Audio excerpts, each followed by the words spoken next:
reading skills across the region. Joining me right now to highlight this new program and break down what it exactly means is Dr. Libby Manning and Miss Michelle Thrower. Thank you, ladies, for coming on. How y'all feeling today? We're feeling great. Thank you for having us. Of course. Thank you, ladies, for coming on. You know, the youth is forever important in the community.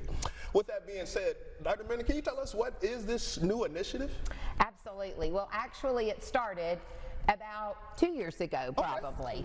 Okay. And so we're in phase 3 of it now. Yes, ma'am. But 2 years ago, with the really big focus on the science of learning and the science of reading, we now know how children learn best to read. And with that onset of all of this, we were called on at Louisiana Tech. We received a grant for writing modules for the science of reading for the whole state of Louisiana, for K-3 teachers throughout the state.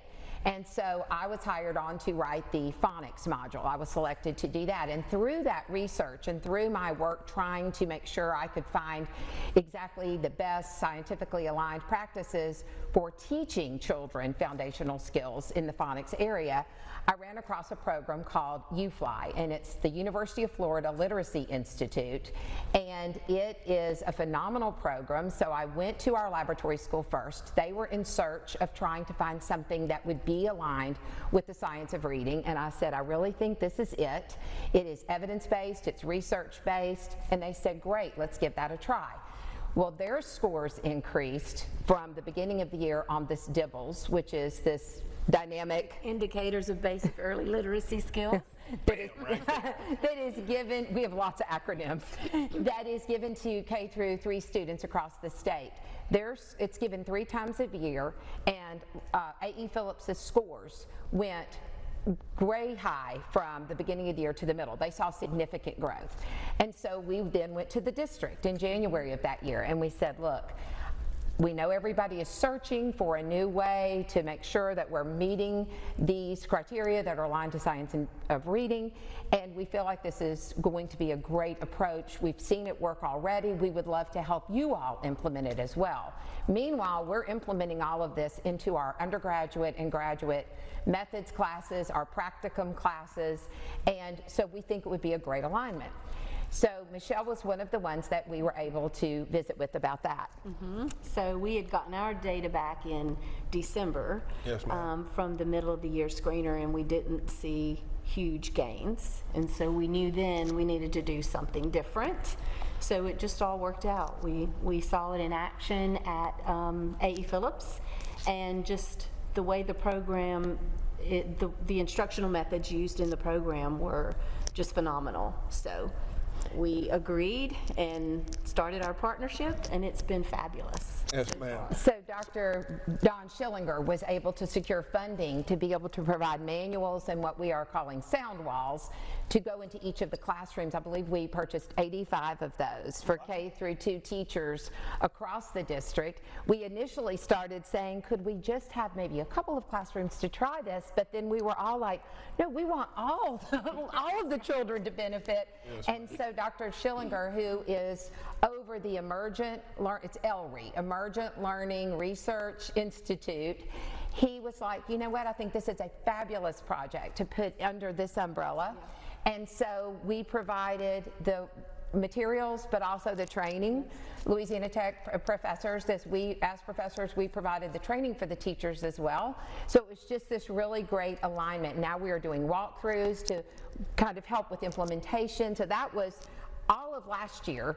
They started it last August, yes. And so this is their second year now with it. So that was phase 2. Phase 1 was A.E. Phillips. Phase 2 was getting it into all of the K-2 classrooms in Lincoln Parish schools. Yes, ma'am. You love to hear it. You can never not be better in any subject, and you love that it's being implemented across the region in all great age groups right there. And so we saw some great results. I'm going to let Michelle speak to those, and then we'll talk about phase 3. Well, our data is just from beginning of the year data to the end of the year data. We saw significant growth in our students' proficiency rates, which is how we measure if we're being successful.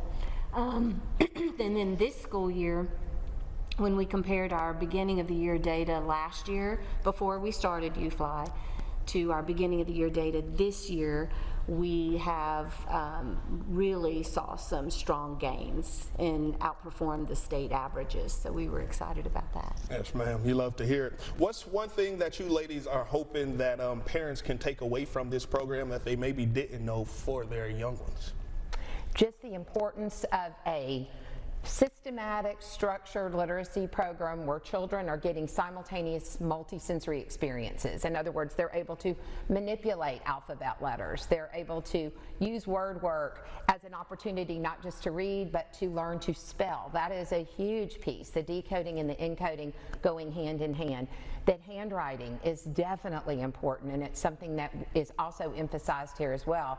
And the idea that we don't need a lot of bells and whistles for this. This is good, strong teaching, and the children are so proud of themselves. If you were to walk into classrooms in Lincoln Parish, kindergarten classrooms, where children are, their handwriting is phenomenal. And Yes, it's ma'am. because they're learning to write the letters as they're learning to spell and read with those letters. And this cumulative approach, we never leave a skill. Never leave a skill behind. So it's constantly building on itself, and it really is tremendous to watch these children grow. And as Michelle mentioned, the beginning of the year data this year was substantially higher than it was last year. So we're seeing then that this is carrying over through the summer too, where we typically have summer regression.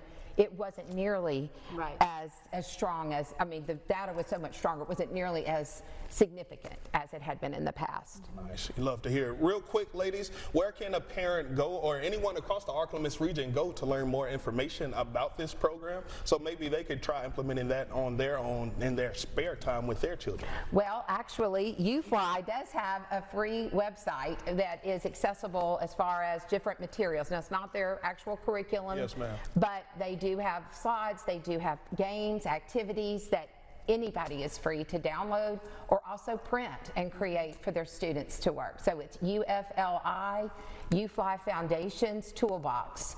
And if they just type that in a Google search, it's available for them. Well, ladies, I want to thank you so much for your time today, not only improving the youth education, but making it fun while you're doing it. Your time is greatly appreciated, ladies. Thank you so much. Of We are a course. little passionate about this topic, and we just want every child reading. Of course, it's just oozing out of you right there. Rubbing off on me. Stick